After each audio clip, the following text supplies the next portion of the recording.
तो आज का टॉपिक क्या है? Write down polar and types of dielectric. Types of dielectrics. तो हमारे पास दो टाइप के होते हैं, एक होते हैं पोलर और एक होते हैं नॉन पोलर। पोलर वर्ड से याद रखना कि इनमें पोल्स होंगे। क्या होंगे? पोल्स। एक नेगेटिव पोल और एक positive pole.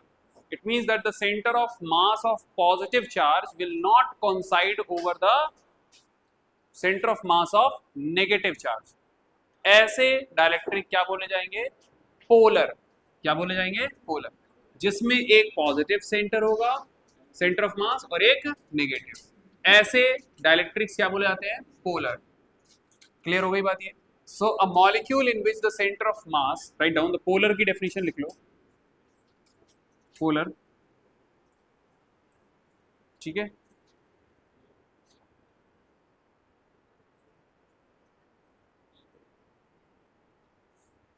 Now so a molecule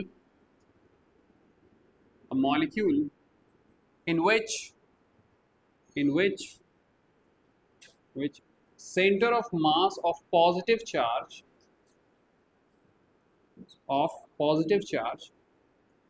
does not coincide with center of mass of negative charge is known as polar dielectric। क्या बोलते हैं इसको? Polar dielectric. तो ये पॉजिटिव चार्ज का सेंटर है, ये नेगेटिव चार्ज है, दोनों कॉन्साइड कर रहे हैं क्या? नहीं कर रहे हैं। It means it has two poles, plus and minus. Such a dielectric is called polar dielectric. क्या बोलते हैं इसको? Polar dielectric. इसके अलावा एक चीज यहां पे नोट करो दैट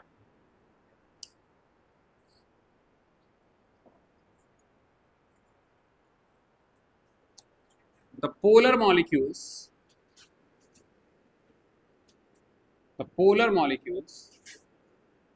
have asymmetrical shape। कैसा शेप होगा इनका?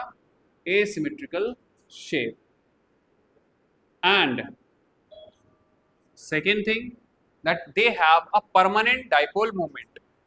they have permanent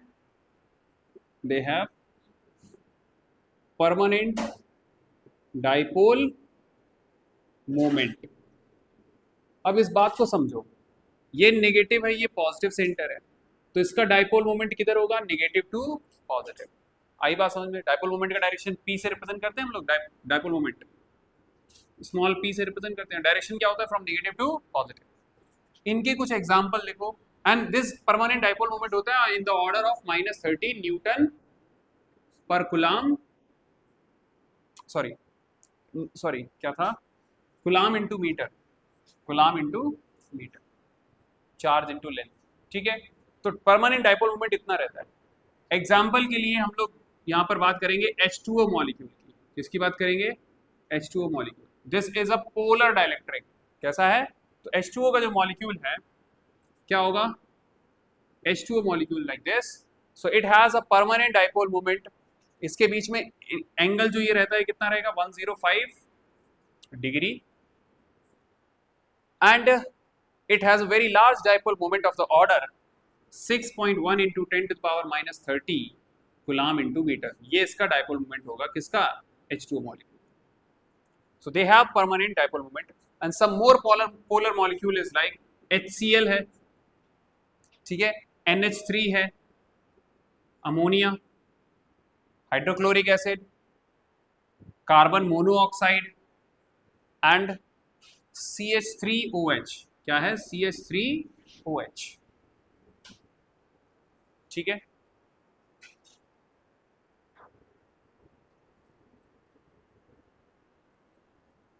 इतना समझ में आया?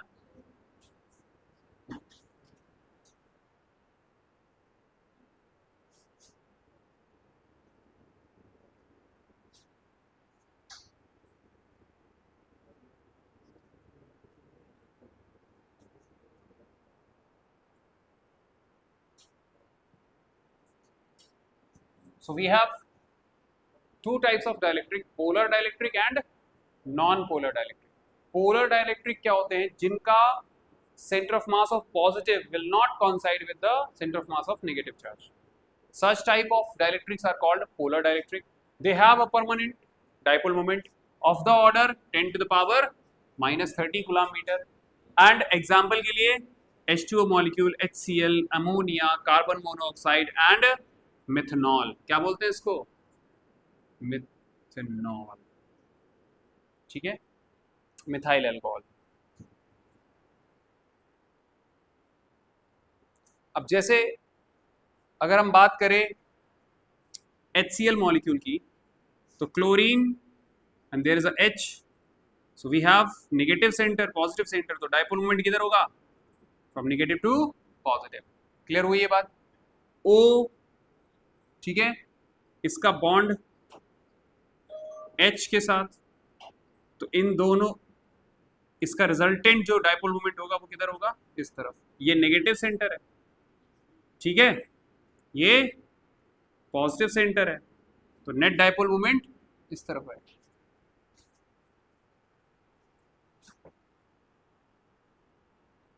अब बात करते हैं किसकी? पोलर के बाद नॉन पोलर. टॉपिक डालो, non polar dielectrics. Write down, non polar dielectrics.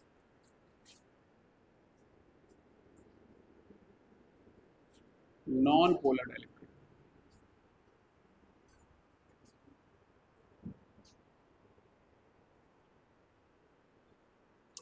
So a molecule in which the center of mass of positive charge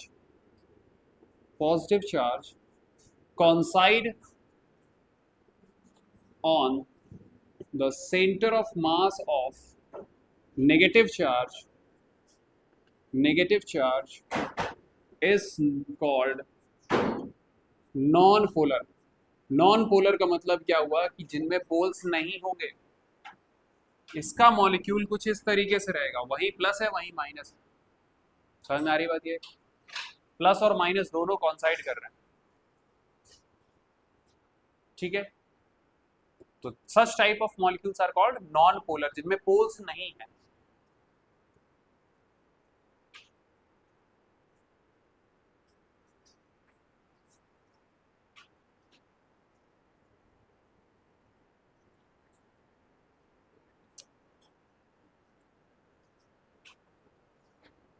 अच्छा, ऐसे डाइलेक्ट्रिक का नेट डाइपोल मोमेंट क्या रहेगा? 0. क्यों रहेगा? क्योंकि नेगेटिव सेंटर और पॉजिटिव सेंटर दोनों क्या कर रहे हैं? कॉन्साइड कर रहे हैं. तो there is no net dipole moment. आई बात समझ में? तो अगर तुमसे पूछता है what is the difference between polar and non polar dielectric, you can say that कि जो पोलर डाइलेक्ट्रिक होंगे उनका नेट डाइपोल मोमेंट कुछ ना कुछ रहेगा, लेकिन जो नॉन पोलर है उनका नेट डाइपोल मोमेंट 0 होगा. आई बात समझ में? एग्जाम्पल के लिए लिखो नॉन पोलर डाइलेक्ट्रिक के एग्जाम्पल्स. H2 मतलब hydrogen gas, nitrogen gas, oxygen O2, CO2, ठीक है, and CH4. CH4 means methane, ये तो पता ही होगा. Carbon dioxide, oxygen, nitrogen, hydrogen. So all these molecules, let's say ये है, ये एक H है और एक और H है, ये दोनों ही एक मॉलिक्यूल बनाएंगे, दोनों हाइड्रोजन है. तो ये कैसा होगा? नॉन पोलर डाइलेक्ट्रिक, क्योंकि there is no such positive centre and negative centre. ठीक है, दोनों ही सेंटर्स कैसे होंगे? एक दूसरे के ऊपर कॉन्साइड कर रहे होंगे. आई बात समझ में? नाउ तो डिफरेंस आपको समझ में आ गया?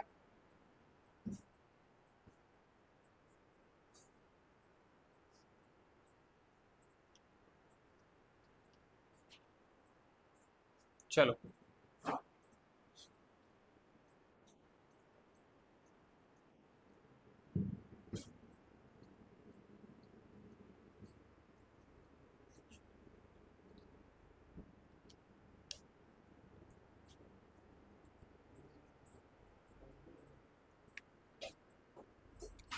Now the topic is polarization of polarization of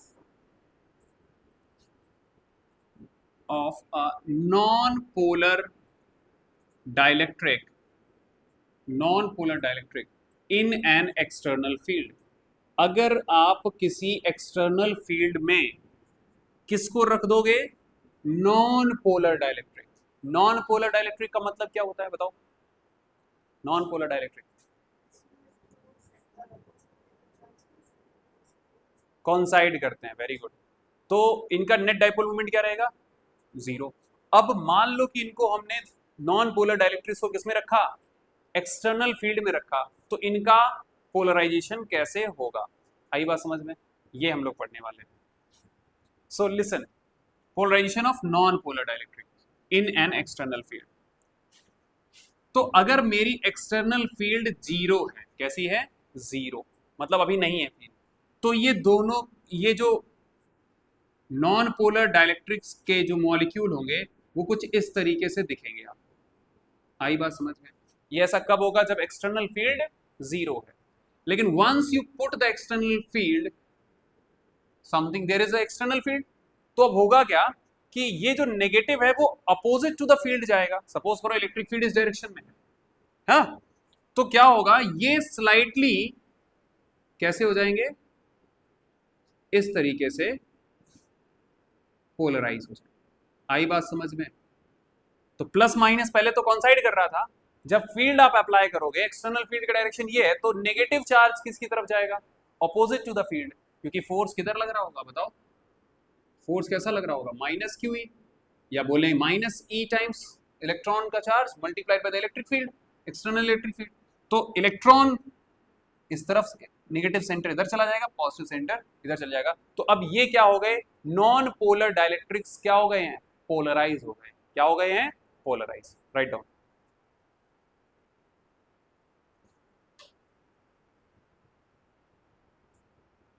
ठीक है, और जो लोग ऑनलाइन है वो लोग ऑनलाइन भी नोट्स बनाते चलना। नहीं आ पाए वो अलग बात है, अनंत है, एब्सेंट और कुछ है, हाँ?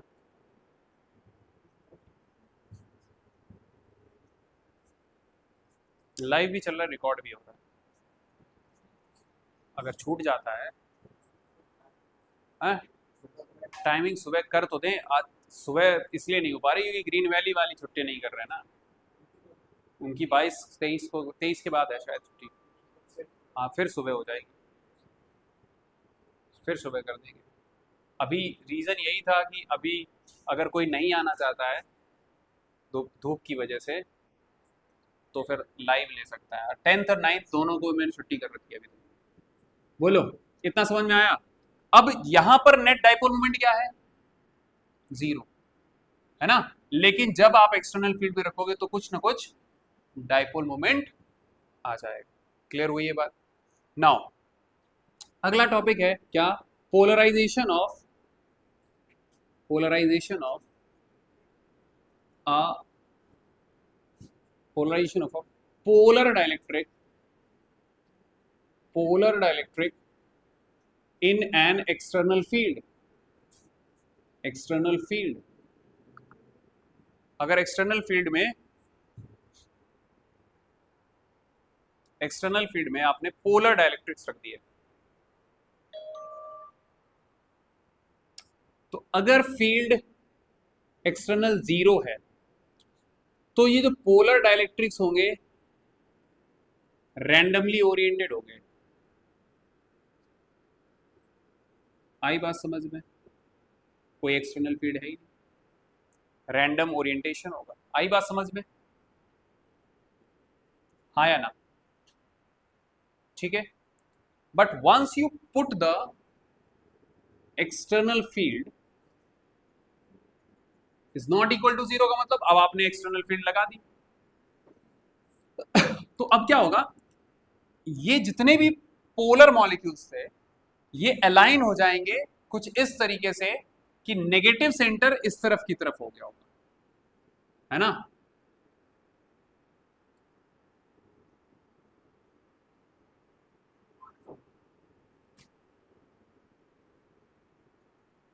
कुछ समझ में आया? समझ में आया? इसमें और इसमें डिफरेंस, इसमें रैंडमली ओरिएंटेड है।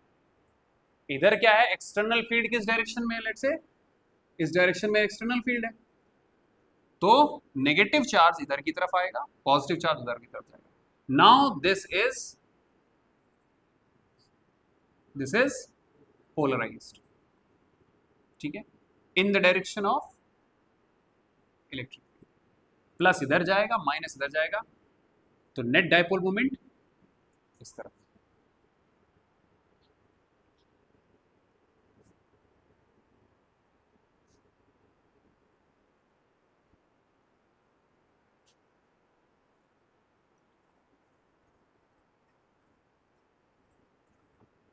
Now, write down what is polarization.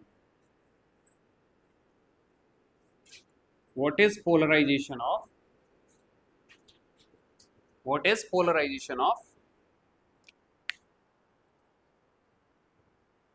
Polarization of the dielectric. Polarization of dielectric. What is the polarization of dielectric?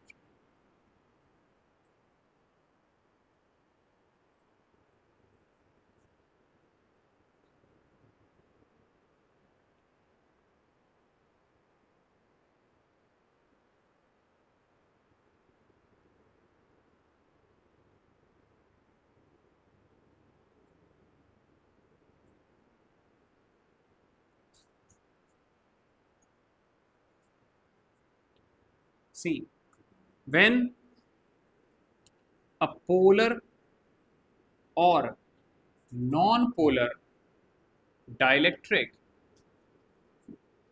is placed in an external field, they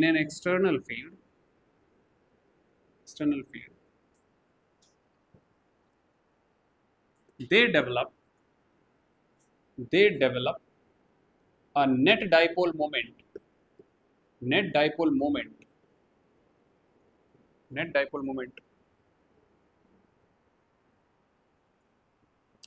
in the presence of external field. In the presence of an external field. This fact is called polarization of dielectric.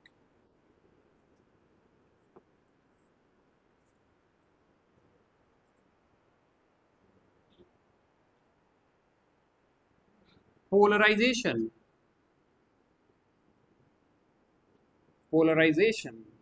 is represented by capital P vector.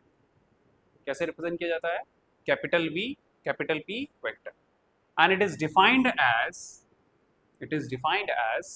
write down, it is defined as the dipole moment per unit volume. Is defined as dipole moment per unit volume. क्योंकि जब आपने dielectrics को external field में रखा तो कितना dipole moment induce हुआ है पर unit volume of the dielectric. तो capital P is written as, capital P is basically written as, capital P is written as dipole moment divided by volume of the dielectric. Vector P क्या है? Dipole moment and V volume, किसका volume? Volume of dielectric.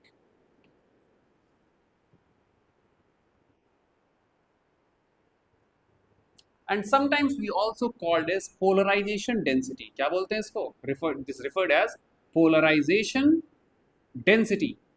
अच्छा, जैसे mass density होता है, पढ़ा है mass density, ऐसे ही पोलराइजेशन डेंसिटी। आई बात समझ में? पोलराइजेशन डेंसिटी कैसे निकाली जाएगी? Dipole moment divide by volume, ठीक है। अच्छा, एक और हमने अभी एनर्जी डेंसिटी पढ़ा था एनर्जी डेंसिटी। एनर्जी डेंसिटी मतलब potential energy divide by volume. Similarly polarization density क्या होगा? Dipole moment per unit volume. अब देखो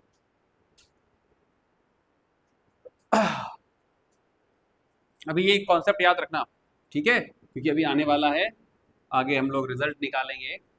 सो नाउ एक टॉपिक है, अगला टॉपिक लिखो, रिड्यूसिंग रिडक्शन ऑफ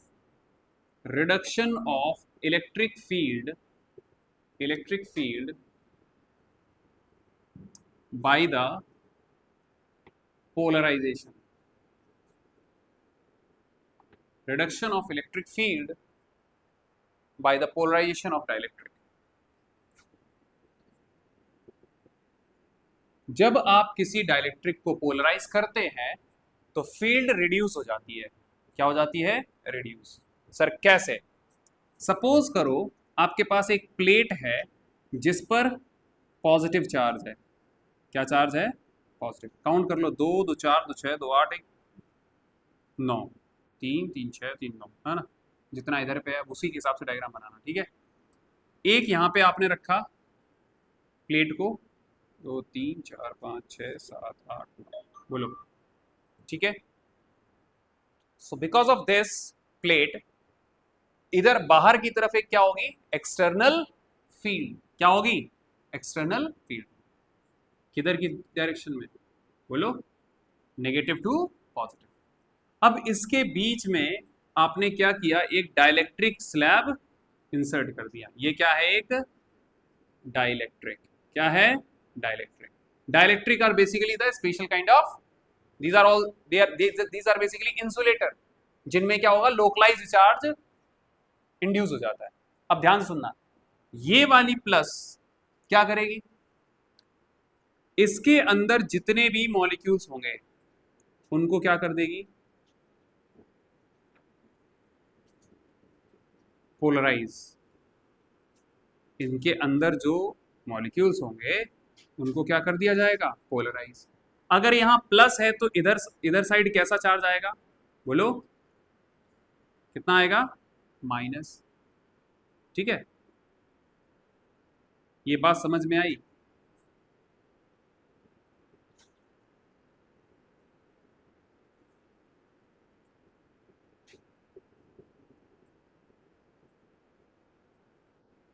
क्लियर हुआ यहां तक? एक्सटर्नल फील्ड प्लस से माइनस है, और ये जो अंदर मॉलिक्यूल्स होंगे ये पोलराइज हो जाएंगे।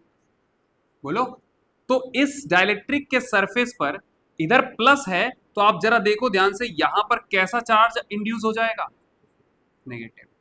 बट यहां ज्यादा प्लस था, लेकिन यहां पर 1 2 3 4 5 6 थोड़ा कम ही आया है। आई बात समझ में? यहां पर देखो कैसा चार्ज आ जाएगा, इस सरफेस पर कैसा चार्ज आएगा? पॉजिटिव। तो हम ये कह सकते हैं कि यहां सिग्मा पी पॉजिटिव होगा और यहां सिग्मा पी नेगेटिव होगा। नेगेटिव चार्ज इंड्यूस हुआ तो नेगेटिव सरफेस चार्ज डेंसिटी, यहां पे पॉजिटिव सरफेस चार्ज डेंसिटी। ये कैसे चार्ज है? इंड्यूस्ड चार्ज है। कैसा चार्ज है? इंड्यूस्ड। अब ध्यान से सुनना, एक्सटर्नल फील्ड का डायरेक्शन प्लस से माइनस था, लेकिन यहां पर एक प्लस है और यहां पर एक माइनस है, तो इसमें एक उल्टी डायरेक्शन में क्या इंड्यूस हो जाएगी? Electric field. क्लियर हो गई बात? ये जिसको हम लोग बोलते हैं पोलराइज्ड फील्ड। क्या हो गई? Polarised field. ईपी भी बोलते हैं। क्या बोलते हैं? ईपी। आई बात समझ में? हाँ या ना? चलो, तो अगर मैं बोलूं इस मटेरियल के अंदर, इस डाइलेक्ट्रिक के अंदर नेट फील्ड कैसे निकालोगे, तो तुम बोलोगे कि सर एक्सटर्नल फील्ड में से जो पोलराइज्ड वाली है उसको घटा दो। सर क्यों घटाई आपने? नहीं घटाना है तो ऐड कर लो, लेकिन जब ऐड करोगे तो इलेक्ट्रिक फील्ड जो पोलराइज हुई उसका डायरेक्शन अपोजिट है एक्सटर्नल का, इस डायरेक्शन में। तो क्या लिखोगे? एक्सटर्नल फील्ड में से आपने ई पोलराइज्ड घटा दी। तो अब आपको ये चीज समझ में आई कि reduction of electric field by the polarization क्यों हो रहा है? क्योंकि इसके सरफेस पर एक पोलराइज्ड चार्ज आ जाएगा, जिसकी वजह से अपोजिट डायरेक्शन में एक इलेक्ट्रिक फील्ड इंड्यूस हो जाएगी, पोलराइज्ड। क्लियर हो गई बात? ये ऐसा क्यों हुआ? Because of these molecules which are having a dipole moment in this direction. Polarization हुआ, एक ऑपोजिट फील्ड सेट हो जाएगी, तो उतना घटा दोगे तो ये this is the reduced electric field in the dielectric. आई बात समझ में?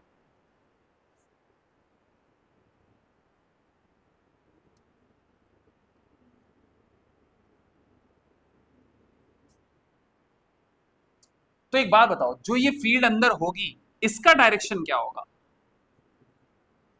डायरेक्शन कितना होगा बताओ? Direction of E is same as that of E naught. क्यों भैया? बड़ा वेक्टर कौन सा है? E not. आई बस मतलब जो बड़े वाले का इफेक्ट ही रहेगा।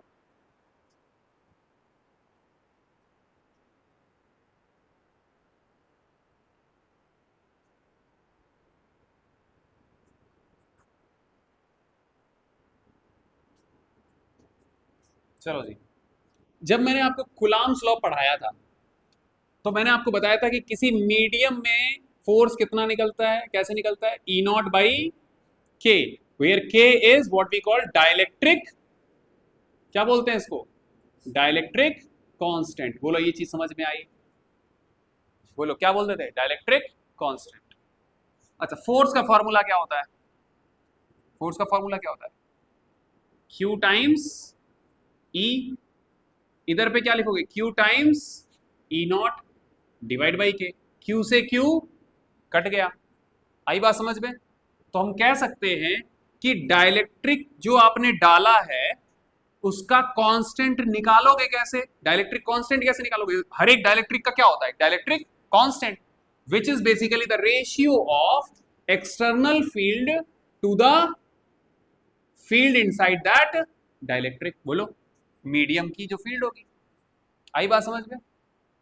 अब जरा ध्यान से देखो, अगर आपको किसी डाइलेक्ट्रिक का डाइलेक्ट्रिक कांस्टेंट निकालना है तो आप क्या करो? एक्सटर्नल इलेक्ट्रिक फील्ड से जो अंदर में फील्ड है उसको डिवाइड कर दो, तो ये जो रेशियो होगा वही क्या बोला जाता है? Dielectric constant. आई बात समझ में? आई बात समझ में?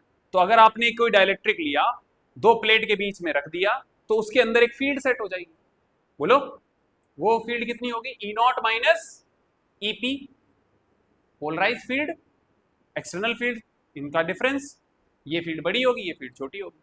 ठीक है?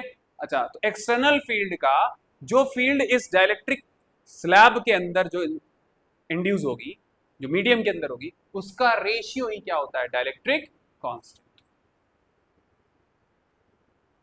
चलो, तो K का फॉर्मूला समझ में आ गया क्या होता है? K is equal to E naught by EP, E minus EP, और या फिर आप डायरेक्टली ऐसे लिख सकते हो ई नॉट बाई ई।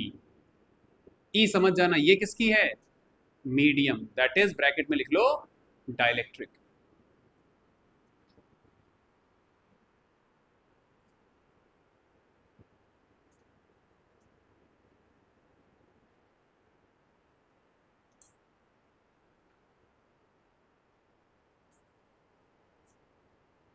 अच्छा, ये एक बात बताओ, यहां सरफेस पर निगेटिव चार्ज है, यहां पर पॉजिटिव चार्ज है, अंदर देखो plus minus plus minus plus minus plus minus, अंदर नेट चार्ज कैसा रहेगा? जीरो। सरफेस वाला सिर्फ क्या हुआ? लोकलाइज्ड चार्ज आ गया, जिसकी वजह से एक dipole moment, net dipole moment induce हो जाएगा। आई बात समझ में? अब लिखो पोलराइजेशन डेंसिटी का फॉर्मूला। किसका फॉर्मूला? पोलराइजेशन डेंसिटी किससे रिप्रेजेंट करते थे? कैपिटल P वेक्टर से।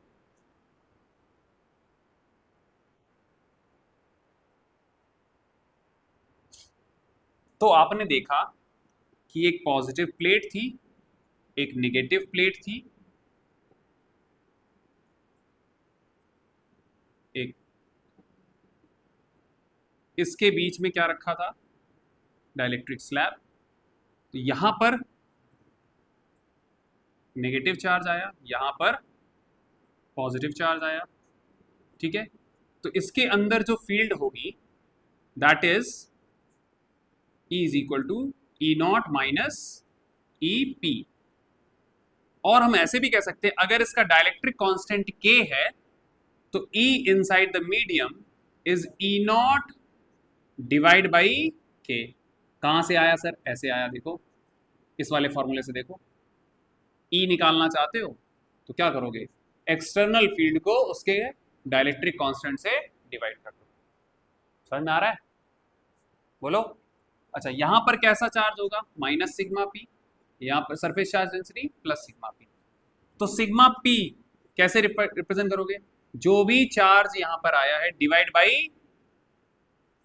By area, and the charge here is called plus QP minus QP. बोलो, सरफेस चार्ज डेंसिटी ऐसे डिफाइन करो। आई बात समझ में? आया ना?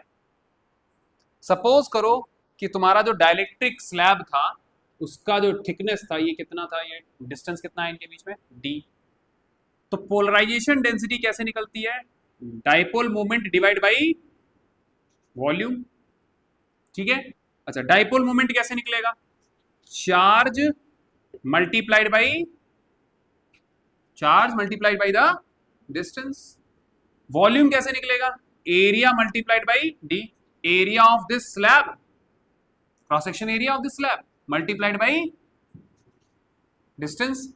स्लैब कुछ ऐसी होगी, बोलो, है ना? तो हम इसका वॉल्यूम निकालना चाहते हैं, तो ये एरिया हो गया मल्टीप्लाइड बाई दिस डिस्टेंस, तो वॉल्यूम।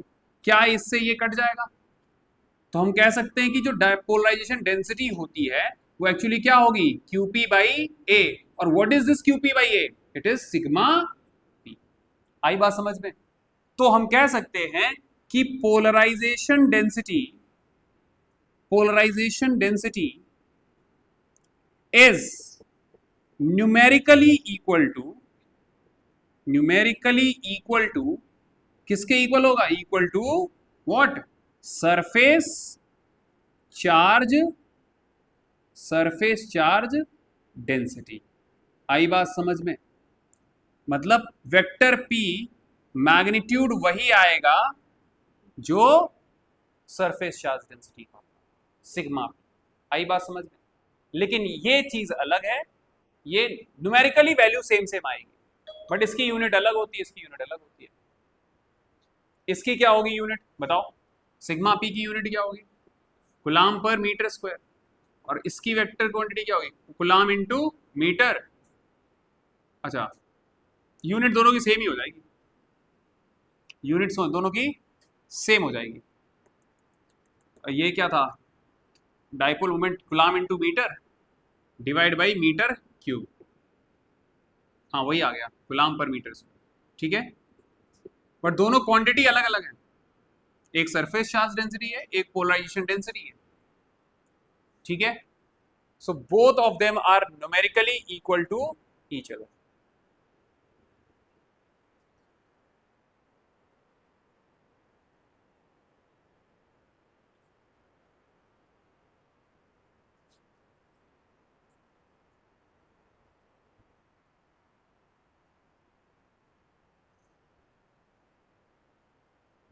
समझ में आ गया यहां तक?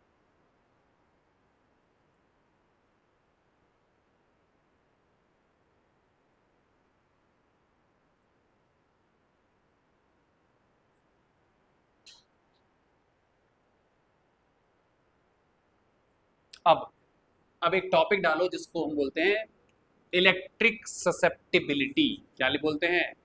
Electric susceptibility. और इसको रिप्रेजेंट करते हैं, देखो ध्यान से, ऐसे करके कट मार देना। सिंबल क्या है? इसको पढ़ते हैं काई। क्या पढ़ते हैं? काई। क्या पढ़ते हैं इसको? काई। Electric susceptibility.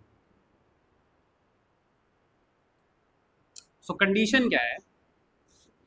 If the electric field inside this dielectric is not very large, अगर ज्यादा लार्ज नहीं है, तो जो पोलराइजेशन डेंसिटी होती है वो डायरेक्टली प्रोपोर्शनल टू ई होती है। क्या होती है? Directly proportional to E. ऐसा कब होता है? जब इसके अंदर जो इलेक्ट्रिक फील्ड है that is not very large, तो polarisation density of this dielectric is directly proportional to electric field. जितनी ज्यादा इलेक्ट्रिक फील्ड उतना ही ज्यादा पोलराइजेशन डेंसिटी।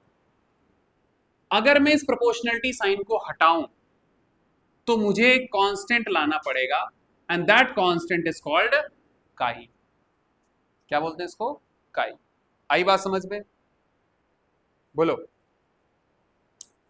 अच्छा, ये जो कांस्टेंट होता है, ये कांस्टेंट कैसा होता है भैया? Dimensionless. कैसा होता है? Dimensionless. अच्छा, to keep this dimensionless we need to multiply with a constant, another constant which is epsilon naught. Multiplicative factor इसमें और ऐड करोगे, this multiplied by e. So we can say that chi is basically the ratio of polarization density to epsilon naught e.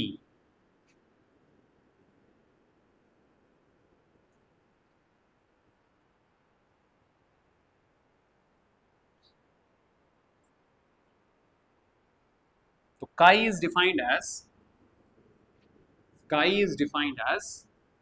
अच्छा ये बताओ, ये चीज समझ में आई? प्रोपोर्शनलिटी साइन हटाओगे कांस्टेंट आएगा, इसको बोलते हैं क्या?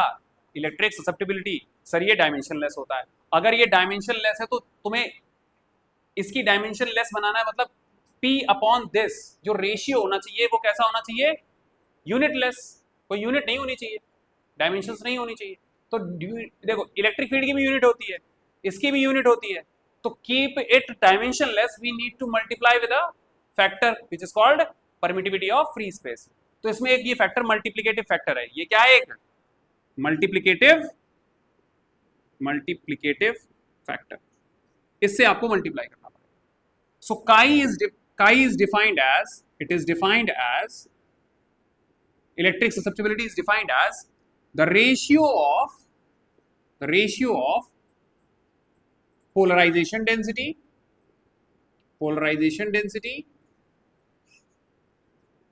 to epsilon naught times the electric field inside the dielectric.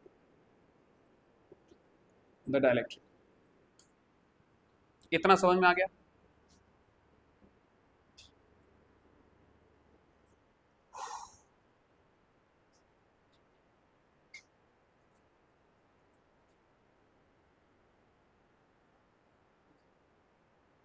अच्छा, अगर किसी डाइलेक्ट्रिक का, नोट करके अलग से लिख लेना, नोट लिखना आपको, दैट अगर dielectric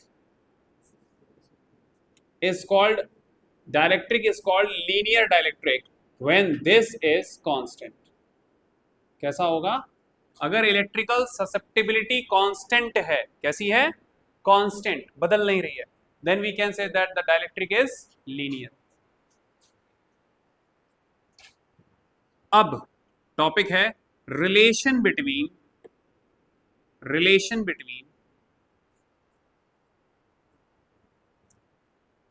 dielectric constant and chi. ये रिलेशन डिराइव करने के लिए आ सकता है, डिड्यूस करने के लिए। Relation between dielectric constant and काई।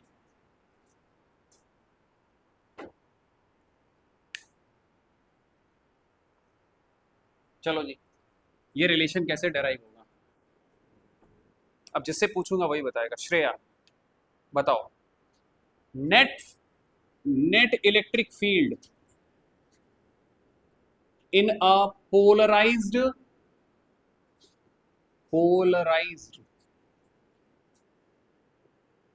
डाइलेक्ट्रिक कितनी होती है? बताओ, नेट फील्ड कितनी होती है डाइलेक्ट्रिक के अंदर? आउटसाइड, मतलब यही होती है। बोलो, तुमको पता है कि ईपी कैसे लिखा जाएगा? बोलो, ईपी कैसे लिखा जाएगा? Electric field sigma P divide by epsilon not. Electric field क्या लिखी जाएगी? Sigma P upon epsilon not. Sir sigma P कैसे होगा बताओ? सिग्मा पी कैसे लिखा जाएगा? Capital P divide by epsilon not. बोलो, क्योंकि आपने पढ़ा सिग्मा पी किसके इक्वल आता है? पोलराइजेशन डेंसिटी के इक्वल होता है। तो ये लिख सकते हो, हाँ या ना? बोलो।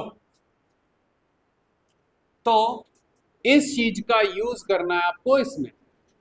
तो electric field is written as E naught minus P upon epsilon naught. आ गई बात समझ में यहां तक?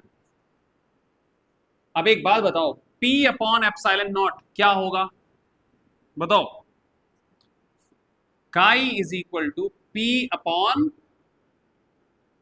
दिस। तो P अपॉन एप्सिलॉन नॉट क्या होगा बताओ? P upon epsilon naught chi into E. तो यहां पे लिख दो E naught minus chi into E. इतना सबको समझ में आया? अब ये दोनों इधर आ जाए, ये वाला टर्म इधर आ जाएगा, तो क्या हो जाएगा? E naught plus chi times E is equal to E naught. तो 1 plus chi E is equal to E naught. तो 1 plus chi is equal to E naught upon E. बोलो, ई नॉट अपॉन ई क्या होगा? आपने पढ़ा ई naught by के, ये होता है। तो k इज इक्वल टू क्या हो जाएगा? E naught upon E, external field divide by the field in the dielectric. तो इसकी जगह क्या लिखोगे? k। तो 1 plus chi is equal to क्या होता है? k। ये याद रखोगे। रिलेशन क्या निकल के आया? 1 plus chi is equal to k। Dielectric constant is 1 plus the electric susceptibility.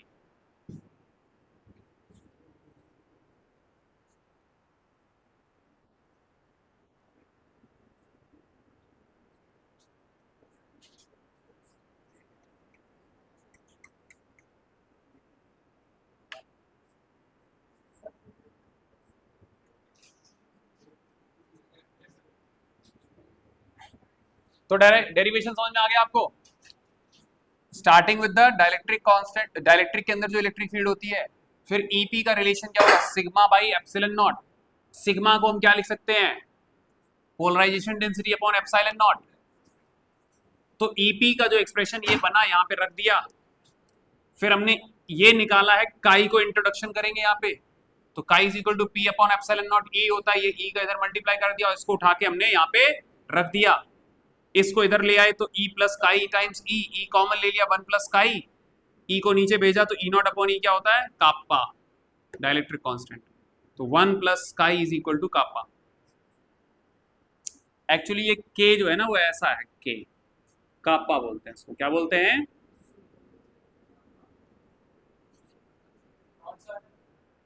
ये कैपिटल काप्पा। हाँ,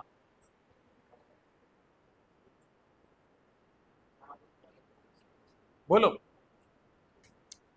यहां तक आ गया समझ में? तो आज हमने क्या क्या पढ़ा? टाइप्स ऑफ डाइलेक्ट्रिक से लेके ये रिलेशन।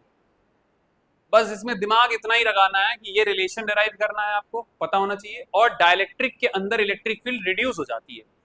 क्या हो जाती है? रिड्यूस हो जाती है। कितनी रिड्यूस हो जाती है? एक्सटर्नल फील्ड से डिवाइड कर दो उसके डाइलेक्ट्रिक कांस्टेंट। आई बात समझ में? अब नेक्स्ट टॉपिक डालो डाइलेक्ट्रिक स्ट्रेंथ। नेक्स्ट टॉपिक डालो डाइलेक्ट्रिक स्ट्रेंथ। चलो अब जरा ध्यान से सुनो। इस चीज को समझने के लिए हम लोग एनालॉजी समझेंगे। डाइलेक्ट्रिक स्ट्रेंथ को समझ। डाइलेक्ट्रिक मतलब क्या हो गया? डाइलेक्ट्रिक क्या है? एक इंसुलेटर जिसके अंदर चार्ज लोकलाइज्ड हो जाता है। आई बात समझ में? एक्सटर्नल फील्ड में रखोगे पोलराइज हो जाएगा, उसके अंदर फील्ड रिड्यूस हो जाती है। यही तो पढ़ा हमने। अब किसी डाइलेक्ट्रिक की स्ट्रेंथ कैसे चेक की जाएगी या स्ट्रेंथ का कैसे पता करेंगे, यही हम पढ़ने वाले हैं। अगर मान लो मैं तुम्हारी डाइलेक्ट्रिक, तुम्हारी स्ट्रेंथ चेक करना चाहता हूं, ठीक है, तो एक काम करता हूं, एक तुम्हारे इस एक हाथ में रस्सा इधर, एक घोड़ा बांध देता हूं, एक इधर बांध देता हूं, ठीक है। और तुमसे बोला है कि तुमको होल्ड करके रखना है, तो तुम क्या होगा, इधर घोड़ा भागेगा, इधर बढ़ेगा, कुछ देर तो होल्ड कर पाओगे, इसके बाद फट जाओगे। क्यों फट गए? क्यों फट गए? तुम्हारे हाथ उखड़ जाएंगे। तो you will break down when we exceed the limit, एक लिमिट है ना। इन द सेम वे, जब इस किसी डाइलेक्ट्रिक को एक्सटर्नल फील्ड में रखोगे तो वो पोलराइज होता है। अगर हम एक्सटर्नल फील्ड बढ़ाते चले गए तो अंदर क्या होगा, मॉलिक्यूल्स पोलराइज होंगे। और अगर हमने एक अपर लिमिट को क्रॉस कर दिया तो फिर क्या होगा, जितने भी चार्जेस वो पोलराइज हो रहे थे, ठीक है, फिर वो पूरा क्या हो जाएगा, ब्रेक डाउन हो जाएगा। क्या हो जाएगा? Break down. तो हाई इलेक्ट्रिक फील्ड रखने पर, एक्सटर्नल फील्ड रखने पर डाइलेक्ट्रिक क्या कर जाता है, ब्रेक डाउन कर जाता है। तो that upper limit of external field is called the dielectric strength. आई बात समझ में? आई बात समझ में? तो कब तक वो डाइलेक्ट्रिक होल्ड करके रख सकता है, अदरवाइज इसके बाद फिर वो पोलराइज, क्या वो उसका चार्जेस हाई फील्ड में क्या होगा, फिर वो डाइलेक्ट्रिक ब्रेक डाउन हो जाता है। तो right down the maximum electric field, ये वर्ड याद रखना, the maximum electric field, the maximum electric field that can exist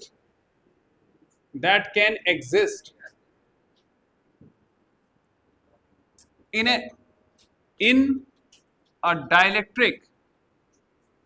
dielectric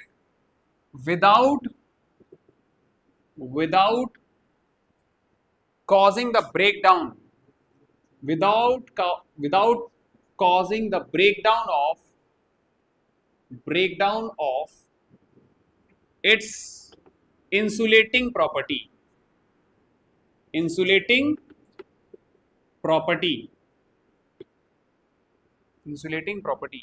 is called dielectric strength, of the material,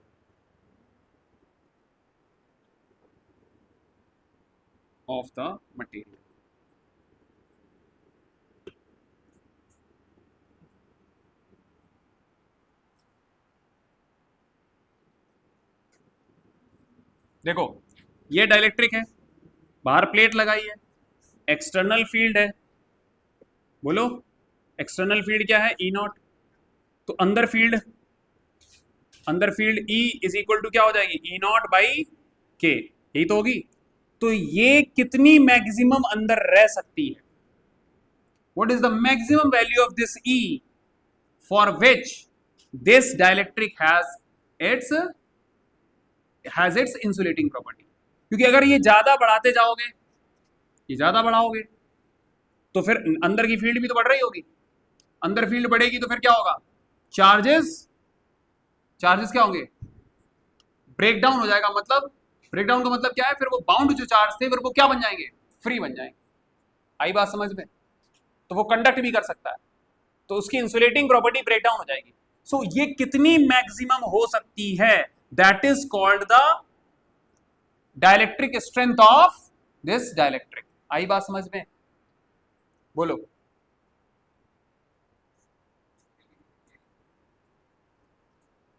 आई बात समझ में? हाँ या ना? Next is unit of dielectric strength डालो। What is the unit of dielectric strength? What is the unit of dielectric strength? अब मैंने बताया डाइलेक्ट्रिक स्ट्रेंथ जो है वो E ही तो है, बोलो max E inside the dielectric. तो E की वैल्यू क्या होती है, यूनिट क्या होती है, वोल्ट पर मीटर। क्या होती है, वोल्ट पर मीटर। Write down. लेकिन वोल्ट पर मीटर बहुत ज्यादा बड़ी यूनिट हो जाएगी, तो हम प्रैक्टिकल पर्पस के लिए हम इसको यूज करते हैं किलो वोल्ट पर mm। क्या यूज करते हैं, किलो वोल्ट पर mm। क्योंकि जो डाइलेक्ट्रिक्स होते हैं वो बहुत ही थिकनेस में कैसे रखे जाते हैं, mm में रखे जाएंगे, मिलीमीटर में रखे जाएंगे। तो जब मिलीमीटर में रखे जाएंगे, ठीक है, तो वोल्टेज किलो वोल्ट में आता है, किलो वोल्ट पर मीटर। अब कुछ एग्जांपल मैं आपको बता रहा हूं यहां पे, जैसे वैक्यूम के लिए जो डाइलेक्ट्रिक स्ट्रेंथ है, तो इनका डाइलेक्ट्रिक कांस्टेंट और इनकी ई मैक्स वही, ठीक है। For vacuum it is infinite, it is infinite. For air dielectric constant क्या होता है, अच्छा इनका जो के होता है दैट इज 1, ठीक है, 0.0000। एयर के लिए 1.0005 ठीक है, and this is E max is this much kilo volt per M M. Air, water के लिए के की वैल्यू होती है 81 एंड डाइलेक्ट्रिक स्ट्रेंथ इसकी नहीं है। पेपर, पेपर भी एक डाइलेक्ट्रिक है, 3.4 3.5 गिवन है, 3.5 is the value of K and इसके लिए होगी 14 kilo volt per M M. This is the 14 kilovolt per mm is the dielectric strength of the paper. सबसे ज्यादा किसकी होगी, माइका की होगी, ठीक है। माइका का के होता है 5.4 एंड ये होता है 160 किलो वोल्ट पर mm।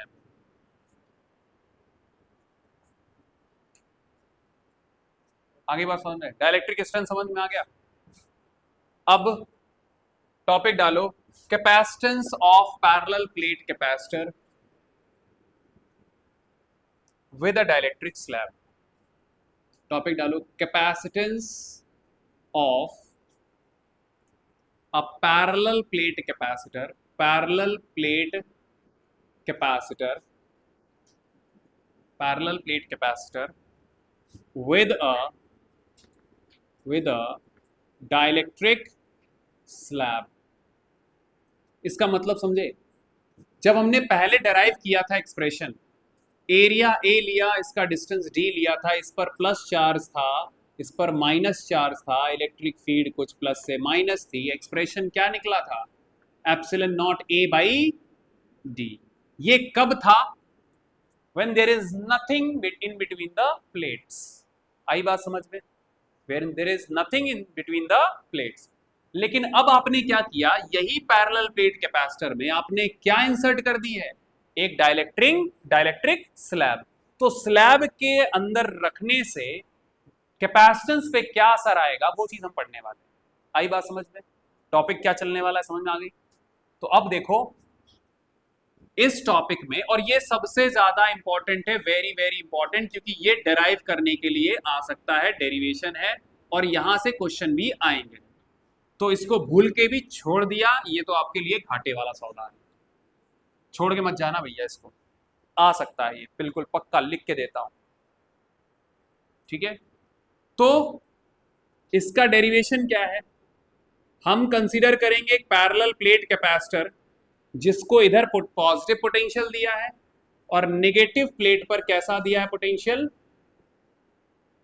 Negative potential. मतलब कहने का है कि इसको हमने कनेक्ट कर रखा है किससे, एक बैटरी से। आई बात समझ में, किससे कनेक्ट कर रखा है आयुषी, एक बैटरी से कनेक्ट कर दिया। आई बात समझ में, तो ये माइनस ये प्लस, तो इधर V पॉजिटिव पोटेंशियल, यहाँ पे V नेगेटिव। आई बात समझ में। अब हमने क्या किया, इसके बीच में एक डाइलेक्ट्रिक स्लैब इंसर्ट कर दी है, ये एक डाइलेक्ट्रिक स्लैब इंसर्ट की है।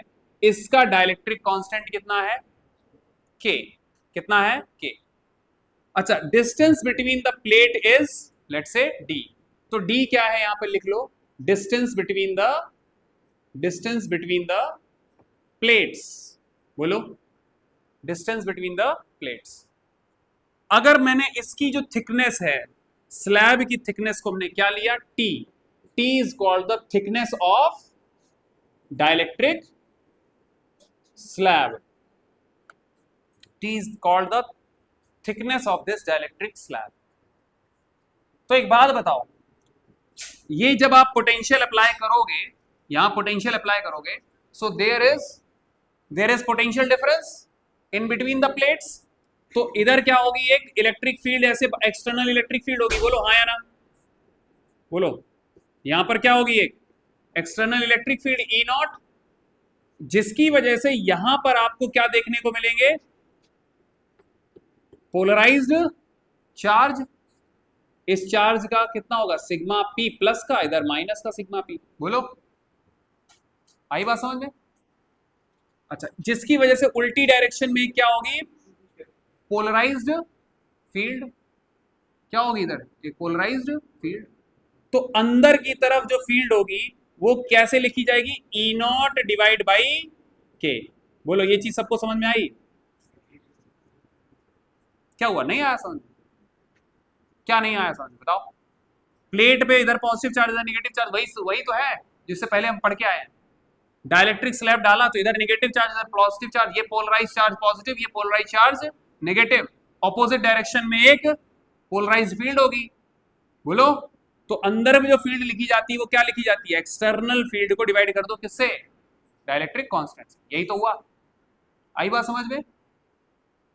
चलो जी, अब हमें निकालना है एक्सप्रेशन फॉर द कैपेसिटेंस. अब इसका कैपेसिटेंस कितना हो जाएगा जब ऐसा डाल दोगे.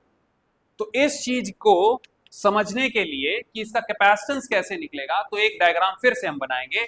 बट इस डायग्राम में हम क्या करेंगे, जो डाइलेक्ट्रिक स्लैब है वो बिल्कुल इससे सटा के लगा देंगे ऐसे. आई बात समझ में.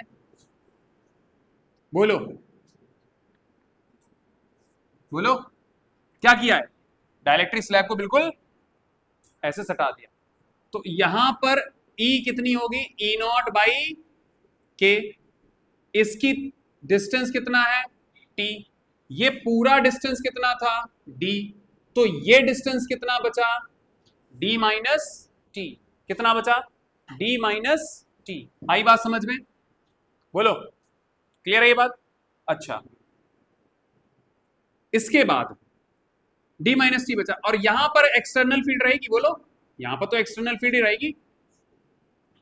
यहां पर कुछ है तो है नहीं, यहां तो डाइलेक्ट्रिक नहीं है, तो यहां पर तो एक्सटर्नल फील्ड है. अंदर इंटरनल फील्ड जो होगी डाइलेक्ट्रिक के अंदर वो कितनी होगी, ई नॉट बाई के. आई बात समझ में. अच्छा, ये V पॉजिटिव था, ये V नेगेटिव था. और अगर हम बोले कि इसका बैटरी ने पोटेंशियल डिफरेंस कितना क्रिएट किया, V, तो V कैसे लिखा जा सकता है, V plus minus high potential minus lower potential, high potential minus lower potential. तो अब इस डायग्राम से हमें एक सर्किट डायग्राम बन, ये ऐसा डायग्राम मिल गया इस कैपेसिटेंस का. आई बात समझ में. अब इसका एक्सप्रेशन निकालेंगे कि सर हम निकालेंगे यहां पर पोटेंशियल डिफरेंस अक्रॉस कैपेसिटर. क्या निकालेंगे, potential difference across capacitor. Sir potential difference क्या होगा यहां पे, V. बोलो, इस कैपेसिटर के अक्रॉस पोटेंशियल डिफरेंस कितने का है, V का है. सर ये V निकालेंगे कैसे, आपने पढ़ रखा है इलेक्ट्रिक फील्ड का एक्सप्रेशन क्या होता है, V डिवाइड बाई D. यही तो पढ़ा था, dV over dr, voltage divide by the distance. अच्छा, तो वोल्टेज, अगर पोटेंशियल डिफरेंस निकालना है तो क्या करोगे, E इंटू डी. यही तो होता है. पोटेंशियल निकालने का फॉर्मूला क्या होगा, E इंटू डी. यही तो होता है. सिंपल फॉर्मूला आपको समझ में आ गया. अब जरा यहां देखो, जब इसके अक्रॉस पोटेंशियल डिफरेंस कैलकुलेट करोगे तो सबसे पहले तो यहां पर कैलकुलेट करोगे पोटेंशियल डिफरेंस कितना होगा. आई बात समझ में. बताओ यहां पोटेंशियल डिफरेंस कैसे लिखोगे, E मल्टीप्लाइड बाई टी. बोलो, आई बात समझ में. E मल्टीप्लाइड, इलेक्ट्रिक फील्ड अंदर कितनी है, multiplied by the distance. Distance कितने डिस्टेंस तक होगा ये electric field, T time, T distance तक. क्लियर हो गई बात ये. अच्छा, इसके बाद यहां पर भी कुछ पोटेंशियल डिफरेंस होगा. ये वाला पोटेंशियल डिफरेंस कैसे लिखोगे, plus E not into D minus T. बोलो ये समझ में आया, हाँ या ना. क्लियर हुआ यहां तक. पोटेंशियल डिफरेंस कैलकुलेट करोगे अक्रॉस द कैपेसिटर, तो E into T plus E not multiplied by the distance. What is the distance for the external electric field, D minus T. अब क्या करेंगे, ई का एक्सप्रेशन आपने पढ़ रखा है, कितना है अंदर, E naught divide by K plus E naught D minus T. आई बात समझ में? अगला स्टेप, ई यहां से कॉमन ले लो तो क्या बचेगा बताओ, D minus T plus T by के। बोलो एक्सप्रेशन समझ में आया? ई नॉट कॉमन लिया, D minus T plus T by के, ऐसे याद रखना, D minus T plus T by के, मुंह पे चढ़ा लो बिल्कुल, D minus T plus T by के। आ गई बात समझ में? अच्छा, एक्सटर्नल इलेक्ट्रिक फील्ड जरा बताओ क्या होती है? ई नॉट क्या होगी, सिग्मा बाई एप्सिलॉन नॉट। क्या होगी? यही तो होगा, यहां पे अलग से लिख लेना ये, since E naught is sigma upon epsilon naught, जो यहां पर चार्ज होगा, सरफेस चार्ज डेंसिटी थी प्लेट पर, डिवाइड बाई एप्सिलॉन नॉट। और सर सिग्मा कैसे लिखा जाएगा बताओ, सिग्मा कैसे लिखा जाएगा, charge divide by, sorry charge divide by area. आ गई बात समझ में? आ जाइए यहां पे, V is equal to E naught की जगह क्या लिखोगे, sigma by epsilon naught D minus T plus T by के। आ गई बात समझ में? हाँ या ना? अच्छा, सिग्मा की जगह क्या लिखोगे, Q बाई ए, तो ये हो जाएगा Q by A epsilon naught D minus T plus T by के। आई बात समझ में? अब बताओ कैपेसिटेंस का एक्सप्रेशन क्या था, बताओ भैया ओजस्वी, कैपेसिटेंस का एक्सप्रेशन क्या था, C is equal to Q by V. तो Q को डिवाइड कर दूं मैं किससे, Q A epsilon naught D minus T plus T by K. क्या ये दोनों Q से Q कटेंगे और ये A एप्सिलॉन नॉट ऊपर जाएगा तो क्या बनेगा expression, A epsilon naught D minus T plus T by K. तो जब डाइलेक्ट्रिक स्लैब आप इंसर्ट करते हो तो epsilon naught A divide by D तो होता था पहले, ये तो एक्सप्रेशन था बहुत पहले जब हमने कोई स्लैब नहीं डाली थी, लेकिन जैसे ही स्लैब डाली क्या हो गया, D minus T plus T by के। ये एक्सप्रेशन है जो आपको डिराइव करने के लिए आएगा। आ गई बात समझ में?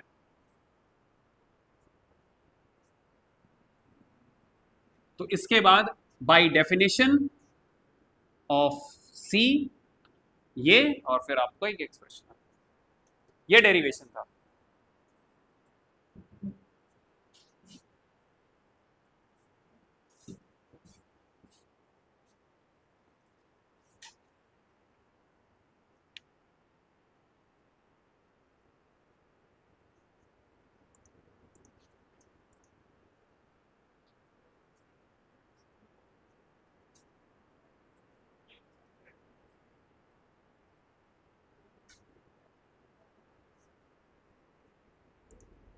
आगे बढ़े,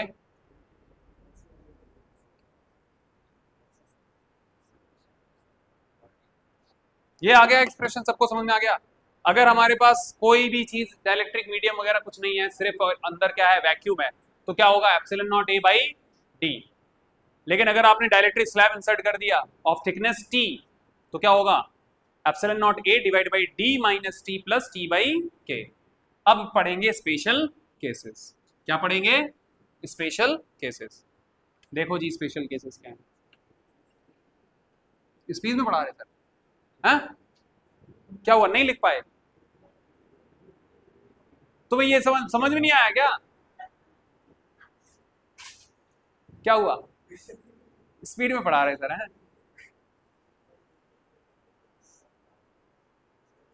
चलो स्लो कर देते हैं, और स्लो कर देते, 0.5x कर देते। चलो भाई देखो स्पेशल केस क्या है, मान लो कि आपने पूरे में क्या भर दिया, पूरे में क्या भर दिया, डाइलेक्ट्रिक स्लैब, मतलब D इज इक्वल टू क्या हो गया, T, D is equal to क्या हो गया, T। इसका मतलब समझे निशा, क्या समझे बताओ, अगर हमने पूरे कैपेसिटर में बीच में क्या भर रखा है, डाइलेक्ट्रिक भर रखा है, तो जहां जहां डी है वहां, जहां जहां टी है या जहां जहां डी है वहां टी रख दिया जाए, टी की जगह डी रख देना। Case number 1, if T is equal to D, तो स्लैब का रखने से जो कैपेसिटेंस बनेगा epsilon naught A divide by D minus T plus T by K. अब जरा पुट कर दो टी की जगह क्या, डी रख दो, ये कटेंगे तो के ऊपर चला जाएगा। बोलो तो क्या समझे कि जो कैपेसिटेंस स्लैब डालने से होता है वो के टाइम्स, जब स्लैब नहीं डली थी उससे के टाइम्स मल्टीप्लाई कर देना। आई बात समझ में? तो capacitance when you insert the slab increases. हाँ, कहां थी पहले? अरे वो जो चिपकाई थी ना, तो उसकी थिकनेस कितनी थी, टी। अब मैं क्या कह रहा हूं, स्पेशल केस अगर पूरे में भर दिया जाता, हाँ, सी नॉट का मतलब समझे, इसका मतलब समझे, ये एक्सप्रेशन कब के लिए था, जब वैक्यूम था तभी के लिए तो था ना। तो जब कुछ नहीं था उस एक्सप्रेशन से, मतलब ये सिचुएशन जब कुछ नहीं है तो सी नॉट है epsilon naught A by D.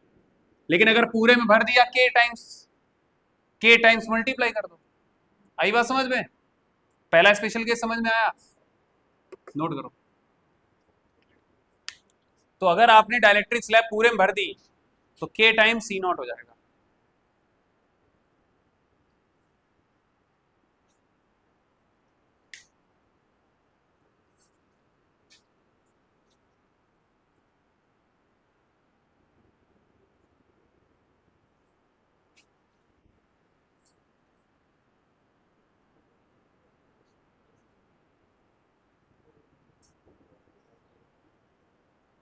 अब ये चैप्टर खत्म होने वाला है। आज क्या था, ट्यूसडे था ना, थर्सडे को ये चैप्टर खत्म हो चुका होगा और इलेक्ट्रिसिटी हम लोग चालू कर देंगे, करंट इलेक्ट्रिसिटी थर्सडे को ही स्टार्ट कर देंगे। थर्सडे को यार नहीं स्टार्ट करेंगे तो थर्सडे को हम लोग न्यूमेरिकल लगा देंगे, जितने भी हैं कॉन्सेप्ट जो भी बचे होंगे हमारे। सुनो, स्पेशल केस नंबर 2, मान लो कि ये जो स्लैब डाली थी आपने, ये कंडक्टिंग स्लैब थी। कैसी थी slab? Conducting slab. Conducting slab थी, डाइलेक्ट्रिक नहीं था। ये क्या था? डाइलेक्ट्रिक नहीं था। ये कैसी है? Conducting slab. तो व्हाट विल हैपन, ये प्लस चार्ज है, ये माइनस चार्ज है, ठीक है। तो कंडक्टर के लिए याद रखना के की वैल्यू क्या होती है, इनफाइनाइट। क्या होती है? इनफाइनाइट। आई बात समझ में? आई बात समझ में? तो कैपेसिटेंस क्या हो जाएगा अगर हमारा कंडक्टर है? क्या है? कंडक्टर। ध्यान से देखो, epsilon naught A divide by D minus T plus T by K. तो के इन्फिनिटी डालोगे, ये टर्म क्या हो जाएगा? जीरो। बोलो, आई बात समझ में? किसी नंबर को इन्फिनिटी से डिवाइड करोगे तो जीरो बन जाएगा। इसका मतलब हमारे पास एक्सप्रेशन क्या बचेगा? Epsilon naught A D minus T. बोलो, अगर हमने क्या डाल दिया, कंडक्टिंग प्लेट डाल दी, तो एक्सप्रेशन ये होगा। समझ में आया? इसका मतलब ये हुआ कि अगर मैं इसको सटा दूं यहां पे, तो ये भी कंडक्ट, ये तो प्लेट थी ना, कंडक्टिंग प्लेट, और ये कंडक्टर है, तो जितना भी चार्ज ये था, ध्यान से देखो, जितना भी यहां पॉजिटिव चार्ज था, ये सारा का सारा रिजाइड कहां करेगा? आके इस तरफ करेगा आके। आई बात समझ में? और यहां पर कैसा चार्ज था? नेगेटिव। तो ये जो पोर्शन है ये कैपेसिटर की तरह बिहेव नहीं करेगा, सिर्फ इतना जो बचा d माइनस टी वाला, वही कैपेसिटर है और उतना ही एक्सप्रेशन लिखा जाएगा। आई बात समझ में? Otherwise what you can do is, since you know that this is conducting plate, ये क्या है, एक कंडक्टर है, कंडक्टिंग स्लैब है, कंडक्टर के अंदर इलेक्ट्रिक फील्ड क्या होती है, जीरो, और इन इधर पे दोनों टर्मिनल्स के बीच में पोटेंशियल डिफरेंस क्या था, V। तो अगेन वही चीज कर सकते हो कि V इज इक्वल टू इसके अंदर electric field E multiplied by thickness T plus E not into, यहां पे इलेक्ट्रिक फील्ड E नॉट होगी, D माइनस T। सिंस ये चीज जीरो होगी तो वोल्टेज कितना रह जाएगा, E not D minus T। फिर हम इसकी जगह लिखेंगे sigma upon epsilon naught D minus T, और सिग्मा की जगह लिखेंगे Q by A epsilon naught D minus T, और फिर जब एक्सप्रेशन में पुट करोगे तो यही एक्सप्रेशन है। तो सिंपल ये याद रखना कि जो एक एक्सप्रेशन आपने डिराइव कर लिया है, बट के की जगह इंफिनिटी डाल के इसको हटा दो। आई बात समझ में, क्लियर हुआ ये, बोलो कपिश। तो ये कब के लिए है, जब हमने कंडक्टर स्लैब इंसर्ट कर दी है कैपेसिटर के बीच में, तो T थिकनेस का तो कैपेसिटेंस खत्म हो चुका होगा, बचेगा कितने का, D माइनस टी का। उतना ही कैपेसिटर आपका स्टोर करने के लिए चार्ज हो। तीसरा, मान लो कि आपने पूरे में एक कंडक्टिंग स्लैब डाल दी, क्या डाल दी, अगर ऐसा कर दिया तो क्या होगा, लगाओ दिमाग, अगर आपने पूरे में क्या डाल दिया है, कंडक्टिंग स्लैब, तो इसका कैपेसिटेंस बताओ कितना हो जाएगा, C नहीं, C अगर हमने कोई कंडक्टर डाला है और D is equal to T ले लिया है, या T is equal to D, तो epsilon naught A divide by, जरा ध्यान से देखो, D minus T plus T by K तो इनफाइनाइट रहेगा, कंडक्टर के लिए टर्म कैसा हो जाएगा, जीरो, और T की जगह क्या लिखोगे, D, तो हो जाएगा epsilon naught A divide by D minus D, तो D माइनस D क्या होता है, जीरो, मतलब क्या हो जाएगा, इनफाइनाइट। तो अगर आपने कंडक्टिंग स्लैब डाल दी तो कैपेसिटेंस क्या हो जाएगा, इनफाइनाइट। इसका मतलब जितना चार्ज इधर से तुम देते जाओगे वो इधर से निकलता भी तो जा रहा है, तो तुम देते जाओ चार्ज, इनफाइनाइट हो जाएगा कैपेसिटेंस, क्या हो जाएगा, इनफाइनाइट।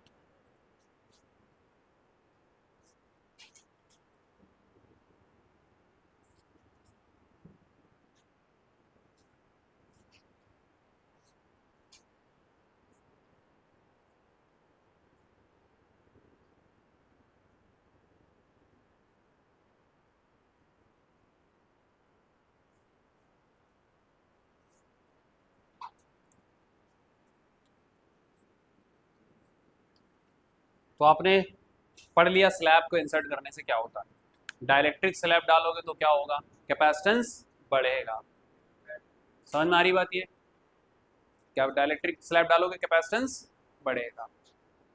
अच्छा, जब नहीं डला था तब क्या था, epsilon naught A by D, और जब आपने कंडक्टर डाला था थिकनेस कितने का, T थिकनेस का, ठीक है, तो एक्सप्रेशन क्या आया था बताओ, epsilon naught A D minus T. तो अब एक बात बताओ, डाइलेक्ट्रिक स्लैब डालने से तो क्या हो रहा है, कैपेसिटेंस बढ़ रहा है, लेकिन अगर मैंने कंडक्टिंग स्लैब डाली तो कैपेसिटेंस बढ़ रहा है या घट रहा है, रेशियो निकाल के देखो, C कंडक्टर का हम लोग मान लेते हैं, let's say this is C dash, तो C dash divide by C naught is equal to क्या होगा, epsilon naught A divide by D minus T, epsilon naught A divide by D, तो ये दोनों तो कट जाएंगे, आंसर क्या आएगा, D divide by D minus T. इतनी बात समझ में आई। तो हम ये देखेंगे कि C dash upon C naught is equal to D minus D by D divide by D minus T. ऊपर न्यूमरेटर क्या है, D, डिनोमिनेटर क्या है, D से छोटा है, आई बात समझ में। तो ये नंबर जो होगा न्यूमेरिकली ये कैसा होगा, ग्रेटर देन 1। तो हम कह सकते हैं कि अगर हमने कंडक्टर डाला है, क्या डाला है, कंडक्टर, तो उसका कैपेसिटेंस जब कुछ नहीं डाला है, फ्री स्पेस, तो उससे ज्यादा ही हो जाएगा, आई बात समझ में। तो अगर आप कंडक्टिंग स्लैब भी डालते हो तो भी कैपेसिटेंस बढ़ता है, कितना बढ़ जाता है सर, कितना बढ़ जाता है, D minus d divide by d minus T times the initial value, इतना बढ़ जाता है इस फैक्टर से, इतना टाइम्स बढ़ जाता है। आई बात समझ में? और आज के लिए इतना ही। हम लोग पढ़ेंगे नेक्स्ट क्लास में uses of capacitor and numericals.